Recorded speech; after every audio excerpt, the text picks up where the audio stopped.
नमस्कार सभी बच्चों का स्वागत है हमारे आर के अकेडमी 24 चैनल में। जैसे कि आपने सभी बच्चे ने थंबनेल में देखा होगा कि आज का जो टॉपिक है बहुत ही महत्वपूर्ण है। ये टॉपिक आपका सोशल साइंस से है, एसएसटी से संबंधित जो आपके सीटेट में जो प्रश्न पूछे जाते हैं। तो आज हमने जो टॉपिक लिया है ये आपके हिस्ट्री से संबंधित है, और इसके बाद दूसरा जो क्लास आएगा आपका जियोग्राफी से संबंधित है, भूगोल से आएगा, और इसके बाद जो राजनीतिक है, जो नागरिक शास्त्र से संबंधित है, वो नेक्स्ट क्लास में आएगा।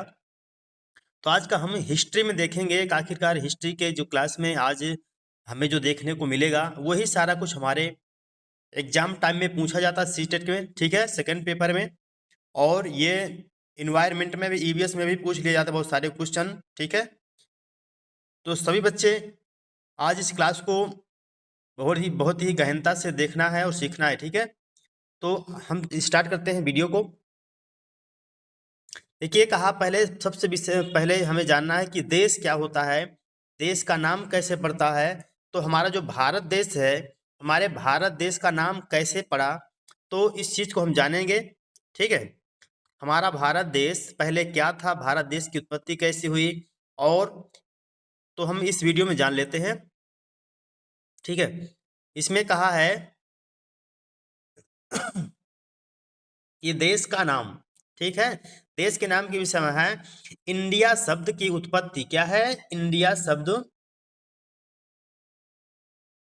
शब्द की उत्पत्ति सिंधु घाटी से हुई है। क्या है, सिंधु घाटी से हुई है, जिसे संस्कृत में सिंधु कहते हैं। क्या है, इसे संस्कृत में सिंधु कहते हैं। यह लगभग 2500 साल पहले ईरानियों और यूनानियों ने उत्तर पश्चिम से सिंधु को हाडोस, क्या है, हाडोस या इंडोस कहा था। इसका नाम क्या कहा था, इसको सिंधु को क्या नाम दिया था, हाडोस और या तो इंडोस, दो नाम से जाना जाता था पहले। इनके द्वारा ईरानियों और यूनानियों ने उत्तर पश्चिम में जो सिंधु थी, सिंधु का नाम था, तो वो सिंधु को इन्होंने नाम दिया था हाडोस। क्या दिया था, हाडोस या इंडोस कहा था। और इस नदी के, क्या है, इस नदी के पूर्व में, क्या है, इस नदी के पूर्व में भूमि क्षेत्र, क्या है, भूमि क्षेत्र भारत के, क्या है, भारत के रूप में आया था। क्या, भारत के रूप में आया था। तो आगे बताया कि भरत नाम, क्या है, भरत नाम उत्तर पश्चिम में रहने वाले लोगों, क्या है, लोगों के एक समूह के, क्या है, एक समूह के इस्तेमाल के लिए इस्तेमाल किया गया था। और इस समूह का उल्लेख संस्कृत, क्या है, संस्कृत के प्रारंभिक लगभग 3500 वर्ष पुराना है। क्या है, उल्लेख संस्कृत के 3500 वर्ष पुराना है।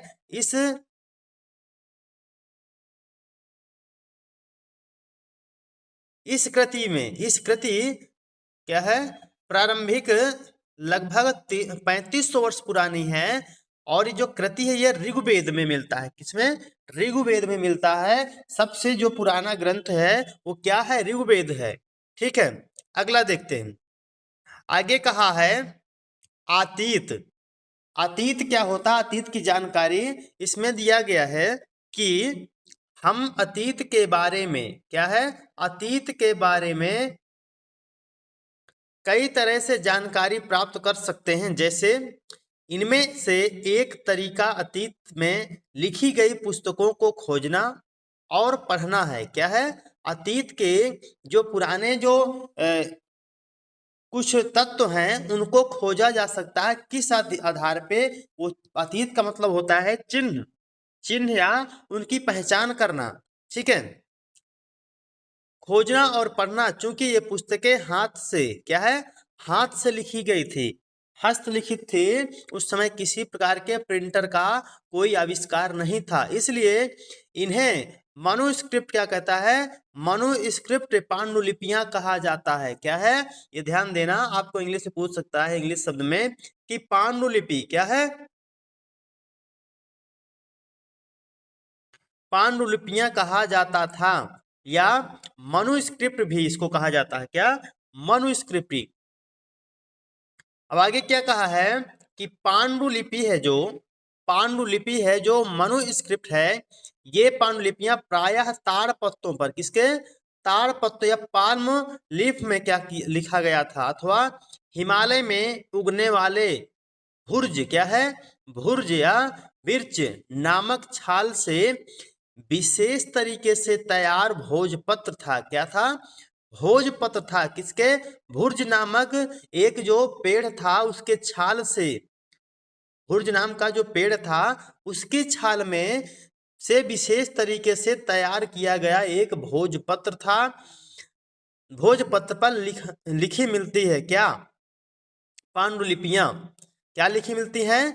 भोजपत्र में पांडुलिपियां देखने को ताड़ के पत्तों में, या अथवा ताड़ के पत्तों में, अथवा ये भुर्ज नाम का जो वृक्ष था उसकी छाल में ये क्या पांडुलिपियां देखने को मिलती हैं।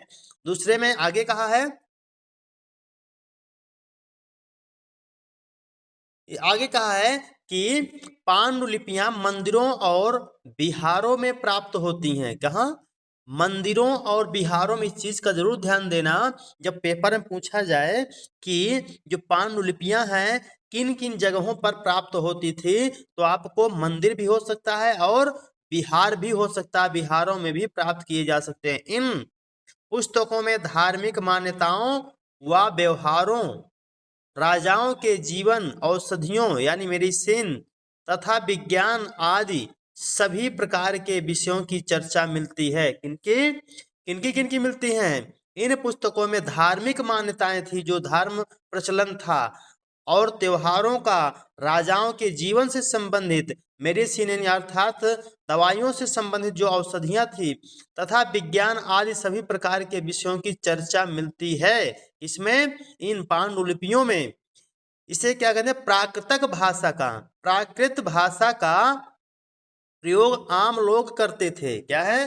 प्राकृत भाषा का प्रयोग आम लोग करते थे।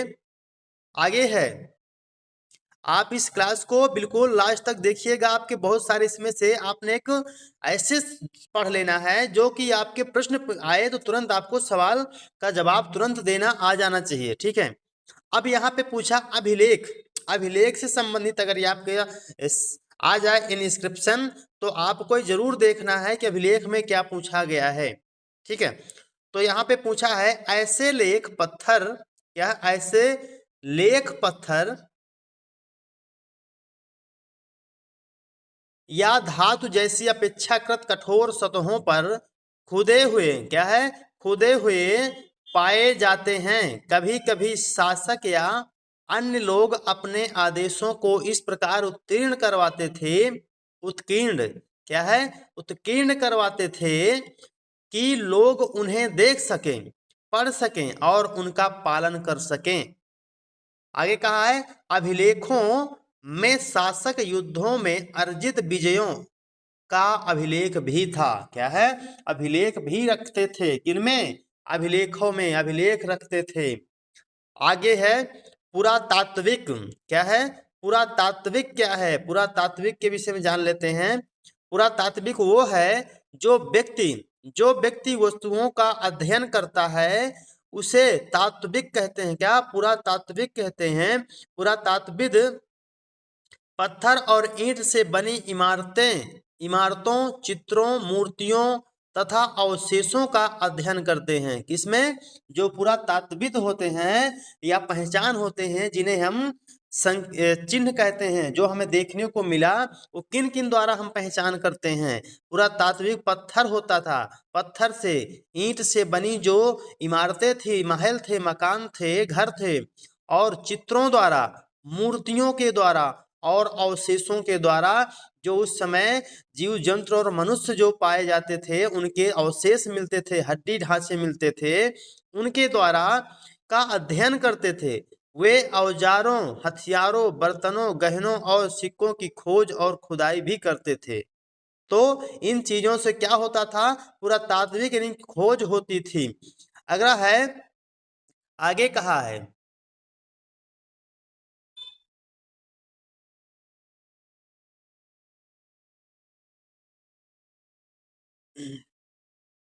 आगे क्या कहा है कि पुरातत्वविदों को जानवरों, पक्षियों और मछलियों की हड्डियां भी मिली। इससे उन्हें यह जानने में भी मदद मिलती है कि अतीत में लोग क्या खाते थे। जो पुरातात्विद थे यानी खोज करता थे, जो अन्वेषण करता थे, तो उनको ये भी जानकारी मिली वहां पे कि आखिरकार जो पहले लोग थे वो कौन से जानवरों का पालन करते थे, पक्षी कौन थे और मछलियां भी खाते थे। उन्हें इस बात को जानने में मदद मिलती थी और अच्छी तरह से उस चीज को खोज सकते थे। और इसमें कहा है आरंभिक मानव, आरंभिक मतलब जो प्रथम मानव थे वो कैसे थे, उनके विषय में कहा है कि जो 2 लाख साल पहले इस उपमहाद्वीपीय में रहते थे, द्वीप में रहते थे। आज हम उन्हें शिकारी, संग्रहकर्ता, क्या है, संग्रहकर्ता यानी अखेटक, खाद्य संग्राहक, हंटर या गैथ्रेसर्स के नाम से जानते हैं। भोजन व्यवस्था करने की विधि के आधार पर इन्हें इसी नाम से पुकारा जाता है। आमतौर पर ये अपने खाने के लिए, क्या है, अपने खाने के लिए जंगली जानवरों का शिकार करते थे। किनके? जंगली जानवरों का। कौन करता था?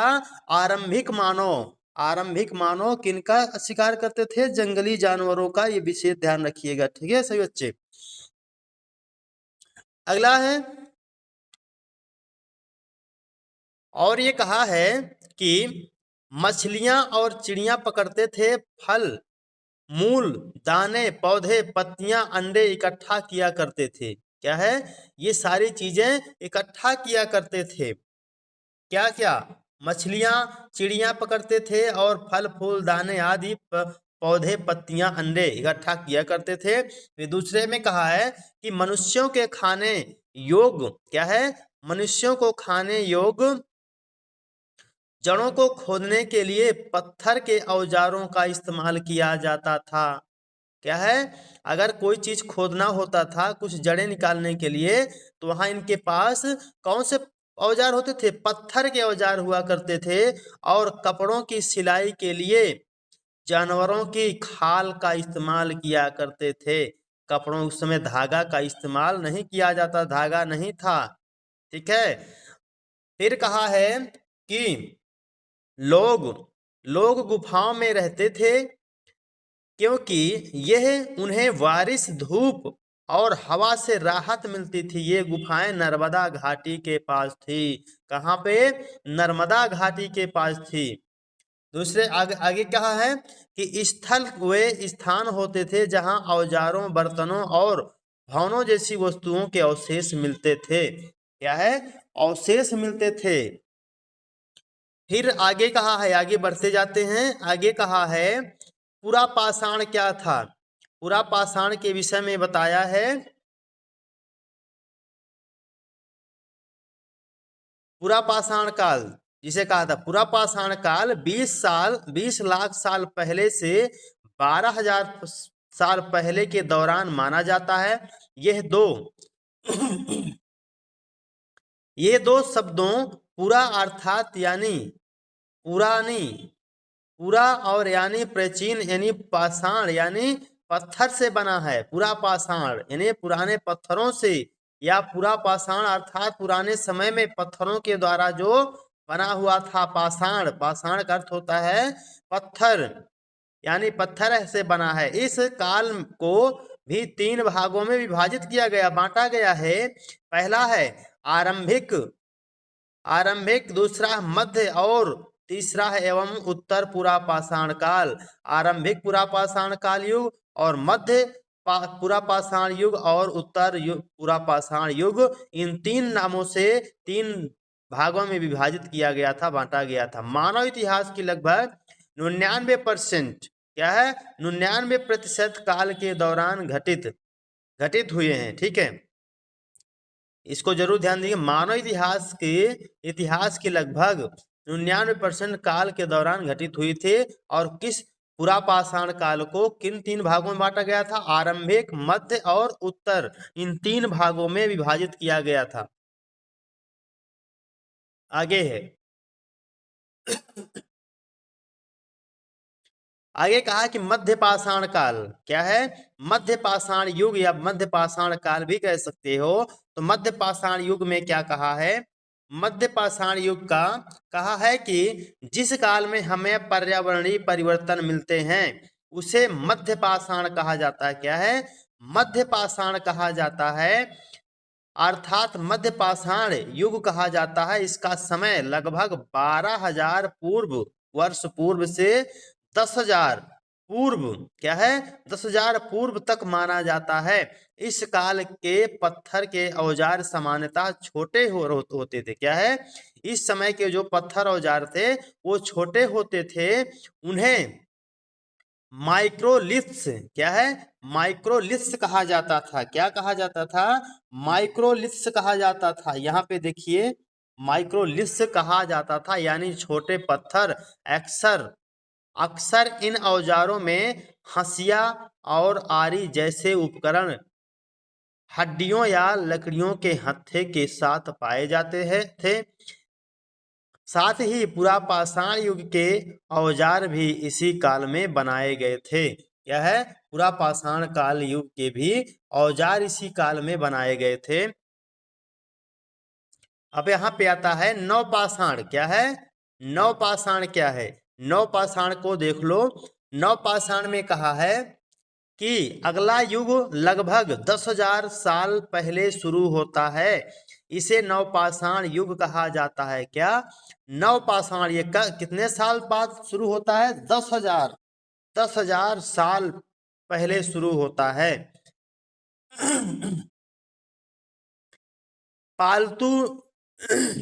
पालतू बनाया जाने वाला पहला जंगली जानवर क्या था? कुत्ता था। कुत्ते को पाला था। क्यों? नवपाषाण युग में सर्वप्रथम जानवरों में सबसे पहले कुत्ते को पाला गया था। जंगली पूर्वज था। धीरे धीरे लोगों ने भेड़, बकरी, गाय और सुअर जैसे जानवरों को अपने घरों के करीब आने के लिए प्रोत्साहित करना शुरू किया। फिर कहा है कि नवपाषाण युग के सबसे प्रसिद्ध स्थलों में एक तुर्की में चाटाल क्या है? चाटाल यूके है। चाटाल यूके है। बहुत सी वस्तुएं दूर दूर से यहाँ लाई जाती थी और उनका उपयोग किया जाता था, जैसे कि सीरिया से लाया गया चकमक पत्थर। क्या है? चकमक पत्थर, यानी लाल सागर से कौड़ियाँ और भूमध्य सागर से गोले। क्या क्या क्या क्या लाया गया था? यहाँ पे बताया गया है कि बहुत सी वस्तुएं दूर से लाई गई थी। कौन कौन? उनका उपयोग किया जाता था, जैसे कि सीरिया से लाया गया एक चकमक क्या है? चकमक पत्थर था। और लाल सागर से क्या लाया गया? कौड़ियां लाई गई थी। और भूमध्य सागर से गोले। क्या है? भूमध्य सागर से गोले लाए गए थे। अगला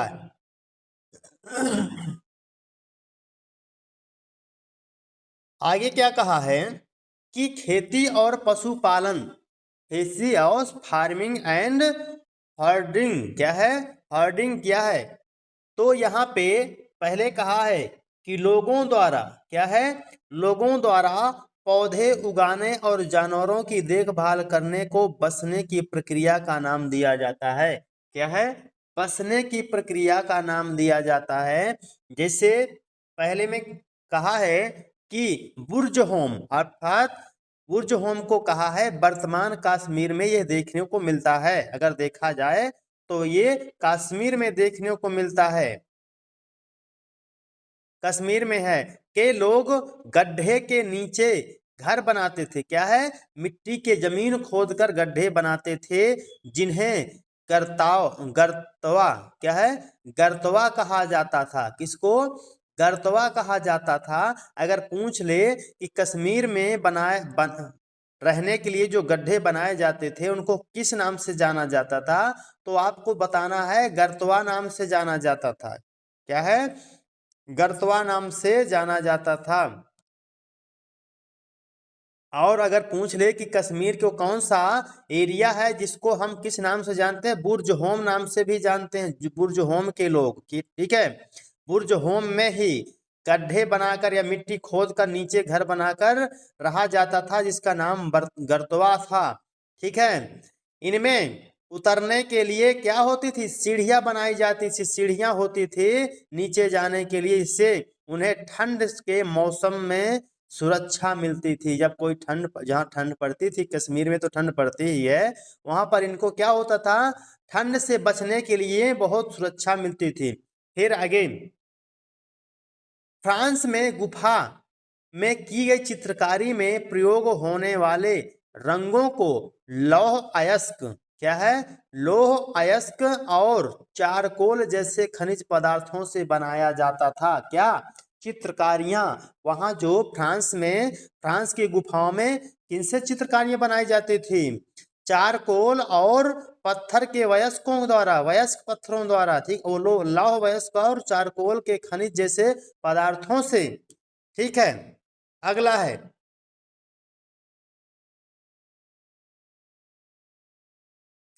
अगले में कहा है हड़प्पा सभ्यता नगर। क्या है? हड़प्पा। हड़प्पा क्या है? हड़प्पा के विषय में जान लेते हैं, ये बहुत बार प्रश्न पूछता है। इसमें कहा है कि हड़प्पा सभ्यता के शहर आधुनिक पाकिस्तान के पंजाब और सिंध प्रांतों, कहाँ पे? हड़प्पा कहाँ पे पाया जाता है? पाकिस्तान के पंजाब और सिंध प्रांतों, भारत के गुजरात, राजस्थान, हरियाणा और पंजाब प्रांतों में पाए जाते हैं। कहाँ कहाँ? अगर इनमें से कोई विकल्प पूछ लिया जाए कि हड़प्पा सभ्यता नगर कहाँ कहाँ पाए जाते हैं, तो वहां पे आपको पाकिस्तान भी दे सकता है, पंजाब भी दे सकता है, सिंधु प्रांत, और भारत के गुजरात में भी दे सकता है, राजस्थान, हरियाणा। ठीक है, यहाँ पे इतने नाम अगर दे दे तो आपको इन नामों में एक नाम को सही कर देना है, या तो कई इन सब नामों को मिलाकर के आगे पीछे करके पूछता है, कई नाम और चेंज करके, तो आपको सही नाम जैसे मिले हुए शब्दों को बना के देता है। तो यहाँ पे ये भी ध्यान देना है कि पंजाब, पाकिस्तान, गुजरात, राजस्थान, हरियाणा, पंजाब, ये क्या है? यहाँ पर क्या पाए जाते थे? हड़प्पा की सघन सभ्यताएं या नगर पाए जाते थे। ठीक है, फिर कहा है आगे, इन स्थलों में से प्रत्येक ने पुरातत्वविदों को अनूठी वस्तुएं मिली। क्या है?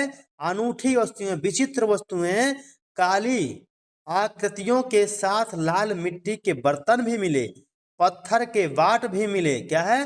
वाट, जिन्हें हम ग्राम कहते हैं, 1 किलो, 2 किलो, 4 किलो, जो जिसे हम वेट करते हैं, तौल करते हैं, कहते हैं बाट मिले। मोहरे भी मिली। क्या है? मोहरे भी मिली, और मनके, तांबे के औजार, और लंबे पत्थर के ब्लेड भी मिले। क्या है? लंबे पत्थर के ब्लेड भी मिले।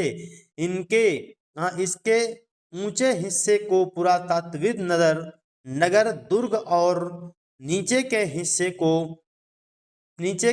को निकला नगर कहते हैं। क्या है? निकला नगर कहते हैं। दोनों भागों की चार दीवारी पक्की ईंटों से बनी थी। ठीक है,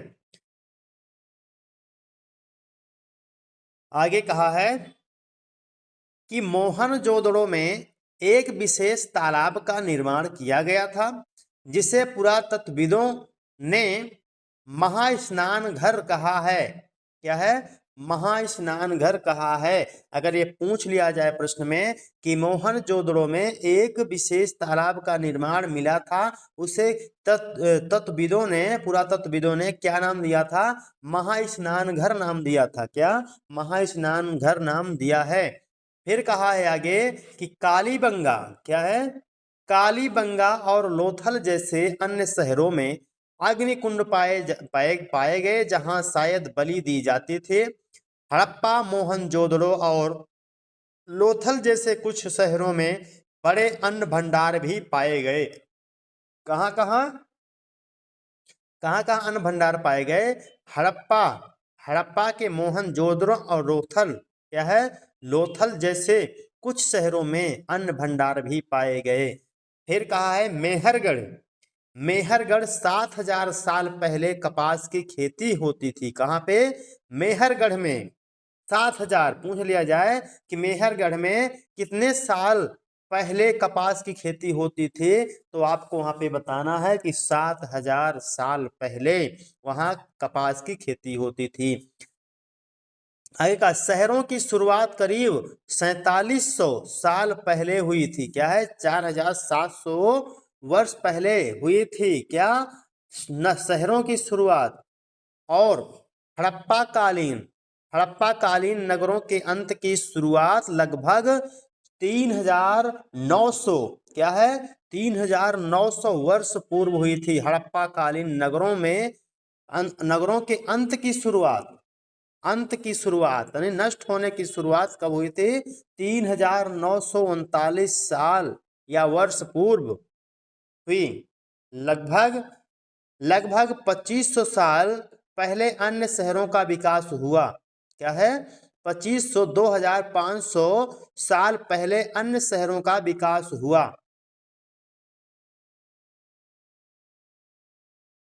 आगे क्या कहा है कि कच्चे माल की खोज, जब कच्चा माल की खोज कैसे की गई इसके विषय में जान लेते हैं।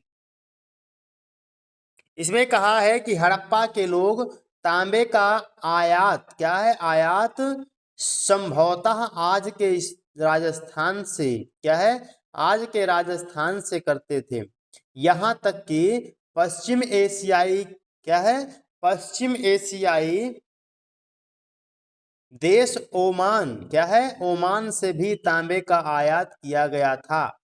कांसा यानी ब्रोंज, ब्रोंज के लिए यानी कांसा के लिए तांबे यानी कॉपर के साथ मिलाई जाने वाली धातु को हम टीन कहते हैं। तांबा और कांसे के साथ, तांबा और सॉरी कांसे के लिए, कांसे के लिए कॉपर के साथ, कांसा बनाने के लिए क्या किया जाता था कि कॉपर के साथ मिलाई जाने वाली धातु क्या थी? टीन थी। का आयात आधुनिक ईरान और अफगानिस्तान से किया जाता था। किससे? ईरान और अफगानिस्तान से किसका? टीन का आयात किया जाता था। सोने का आयात आधुनिक कर्नाटक और बहुमूल्य पत्थर जिसे हम प्रेशियस स्टोन्स का आयात गुजरात, ईरान और अफगानिस्तान से किया जाता था। गुजरात, ईरान और अफगानिस्तान से किनका? बहुमूल्य पत्थर का। आगे है सभ्यताएं, सभ्यता के अंत का रहस्य। जो सभ्यताएं थी उनके अंत का एक रहस्य क्या है? उसका था कि कुछ विद्वान कहते हैं नदियां सूख चुकी थी। दूसरों का कहना है कि जंगल नष्ट, क्या है, जंगल नष्ट हो गए थे। इसका कारण ये हो सकता है कि ईंटों को पकाने के लिए ईंधन की आवश्यकता होती थी। इसके अलावा मवेशियों के बड़े झुंड ने चारागाहों और घास के मैदानों को नष्ट कर दिया होगा। कुछ इलाकों में पानी भर गया, लेकिन इन कारणों से यह स्पष्ट नहीं है कि सभी नगरों का अंत कैसे हुआ। तो यहाँ पे बताया गया क्योंकि बाढ़ और नदियों के सूखने का असर कुछ ही इलाकों में होगा। क्या है? कुछ ही इलाकों में होगा। तो यहाँ पे कहा गया कि सब उनका अंत हुआ, तो किन कारणों से हुआ? इनमें कई संदेह युक्त बातें हैं। क्या है? संदेह युक्त बातें हैं। कुछ विद्वान कहते हैं कि नदियां सूख चुकी थी तब सभ्यता नष्ट हो गई थी, और दूसरे कहना है कि जंगल नष्ट हो गए थे। इसका कारण ये हो सकता है कि ईंटों को पकाने के लिए कई जंगलों को काट दिया गया हो। इसके अलावा मवेशियों के बड़े झुंड चारागाहों को नष्ट कर दिए हों, ठीक है, चारागाह या घास के मैदानों को नष्ट कर दिया होगा, तभी कुछ इलाकों में पानी भर गया होगा। लेकिन इन कारणों से यह स्पष्ट नहीं हो सका कि आखिरकार नगरों का रहस्य क्या था या अंत होने का रहस्य क्या था। आगे देखते हैं। फ्रेंस में कहा है कि पत्थर और शंख प्राकृतिक रूप से पाए जाते हैं, लेकिन फ्रियान कृत्रिम रूप से तैयार किया जाता है। गोंद के साथ रेत या क्वार्ट्ज पत्थर के पाउडर को मिलाकर लेख बनाए जाते थे। इसके बाद उन वस्तुओं पर चिकनी परत चढ़ाई गई। इस चिकनी परत का रंग आमतौर पर नीला या हल्का समुद्री हरा होता था। क्या है? हरा होता था।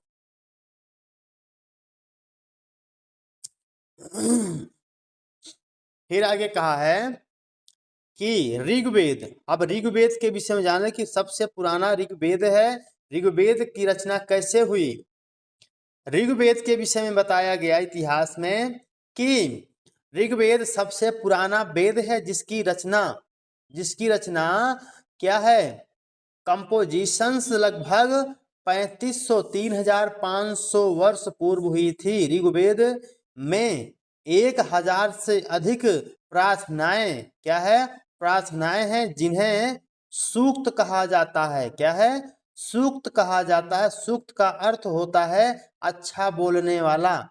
क्या है? सूक्त का अर्थ होता है अच्छा बोलने वाला। ऋग्वेद की भाषा को प्राकृतिक संस्कृत या वैदिक संस्कृत कहा जाता है। क्या कहा जाता है? वैदिक संस्कृत कहा जाता है। ऋग्वेद का पाठ किया जाता था और सुना जाता था और पढ़ा नहीं जाता था। क्या है? ऋग्वेद का पाठ किया जाता था और सुना जाता था और पढ़ा नहीं जाता था। इसकी रचना के कई सदियों बाद इसे पहली बार लिखा गया था। यह मुश्किल से 200 साल पहले छपा था। क्या है? 200 साल पहले इसको छापा गया है, छपा है ये कागज पर। ठीक है, अगला देखते हैं।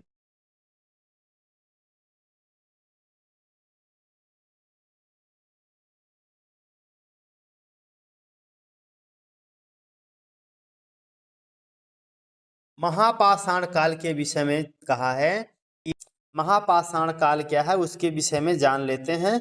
ठीक है, महापाषाण के बाद यहाँ पे आता है शिलाखंड महापाषाण। क्या है? शिलाखंड महापाषाण, जिसे हम महाबड़ा पाषाण पत्थर भी कहते हैं। क्या है? महाबड़ा पाषाण, पाषाणा पत्थर कहते हैं। तो इसके नाम से जाने जाते हैं। ये पत्थर दफन करने की जगह पर लोगों द्वारा बड़े करीने से लगाए गए थे। क्या है? करीने से लगाए गए थे। महापाषाण कब्रें बनाने की प्रथा लगभग 300 साल पहले शुरू हुई। क्या है? पत्थरों से बनाने वाली जो कब्र थी तो कितने 300 साल पहले शुरू हुई थी। कब? महापाषाण काल में। क्या है? महापाषाण काल में। इस बात का विशेष ध्यान रखना है। यह प्रथा दक्कन दक्षिण, क्या है? यह प्रथा दक्कन दक्षिण भारत, उत्तरी पूर्वी भारत और कश्मीर में प्रचलित है। कहाँ पे? कश्मीर में प्रचलित है। आगे जनपद के विषय में कहा है कि जनपद का शाब्दिक अर्थ होता है जन के बसने की जगह। क्या है? जन के बसने की जगह कहा जाता है जनपद। पुरातत्वविदों ने इन जनपदों की कई बस्तियों की खुदाई की है। दिल्ली में पुराना किला, उत्तर प्रदेश में मेरठ के पास हस्तिनापुर। क्या है? हस्तिनापुर और एटा के पास अतरंजी खेड़ा। क्या है? अतरंजी खेड़ा इनमें प्रमुख हैं। क्या है? इनमें प्रमुख है। कौन कौन? जनपद में जब पुरातत्वविदों द्वारा जो खुदाई की गई थी तो क्या क्या था? कौन कौन सी जगह थी? दिल्ली का पुराना किला, और उत्तर प्रदेश के मेरठ के पास हस्तिनापुर, और एटा के पास अंतरंजी खेड़ा। इनमें प्रमुख हैं 3। ठीक है, इस बात का विशेष ध्यान देना है। 3 नहीं 4 हो गए। पुराना दिल्ली किला, उत्तर प्रदेश मेरठ के पास हस्तिनापुर, एटा के पास अंतरंजी, क्या है? अतरंजी खेड़ा। इनमें से प्रमुख है। खुदाई से पता चलता है कि लोग झोपड़ियों में रहते थे और मवेशियों तथा अन्य जानवरों को पालते थे। वे चावल, गेहूं, जौ, दालें, गन्ना, तिल तथा सरसों जैसी फसलें भी उगाते थे। कब? महापाषाण में। महापाषाण काल की बात कर रहा है। फिर आगे कहा है कि इन पुरा स्थलों में कुछ विशेष प्रकार के बर्तन मिले, जिन्हें चित्रित यानी धूसर पात्र के रूप से जाना जाता है। इसके धूसर पात्र, ये ध्यान देना, पुरा स्थलों में या महापाषाण काल में जो बर्तन मिले थे वो चित्रित थे। किस रूप से चित्रित थे? धूसर पात्र के रूप से चित्रित किया गया था। अगला, महाजनपद क्या होता है? महाजनपद के विषय में जान लेते हैं। महाजनपद है लगभग 2500 वर्ष पूर्व कुछ जनपद अधिक महत्वपूर्ण हो गए, उन्हें महाजनपद कहा जाता है। क्या? महाजनपद कहा जाता है। उनसे महान जो और जनपद हैं उनसे श्रेष्ठ या उनसे बड़े के नाम से जाना जाने लगा। अर्थात इनके चारों ओर लकड़ी, ईंट तथा पत्थर की ऊंची ऊंची दीवारें बनाई जाती थी। इसलिए महाजनपद के राजा समय समय पर लोगों द्वारा, क्या है? लोगों द्वारा बनाए गए, यहाँ लगाए गए उपहारों पर निर्भर रहते थे। क्या? बनाए गए उपहारों पर निर्भर रहते थे, और निर्भर रहने के बजाय नियमित रूप से कर वसूलने लगे। क्या है? नियमित रूप से कर वसूलने लगे। फसलों पर लगाए गए कर सबसे महत्वपूर्ण थे, क्योंकि अधिकांश लोग किसान थे उस समय। क्या थे? अधिकांश लोग किसान थे, इसलिए वो किसानी पर या अनाज पर ज्यादा कर लगाते थे, किसानी पर, किसानों के पर। इसलिए सामान्यतः उपज का 1/6 भाग कर के रूप में नियत किया जाता था, जिसे भाग कहा जाता था। कर को क्या कहा जाता था? भाग कहा जाता था। कृषि के परिवर्तन कैसे हुए इसको जान लेते हैं। आप जरूर सभी बच्चे ध्यान देंगे, सभी बंधु ध्यान देंगे, और ये आपके एग्जाम में 4 चांद लगाने वाले आपका टॉपिक है, इसको जरूर जानिए। ठीक है, आगे कहा है कि कृषि के परिवर्तन, क्या है? कृषि के परिवर्तन में क्या कहा है? पहले में कहा है, क्या है? पहले में क्या कहा है कि इस युग में कृषि के क्षेत्र में 2 बड़े परिवर्तन आए।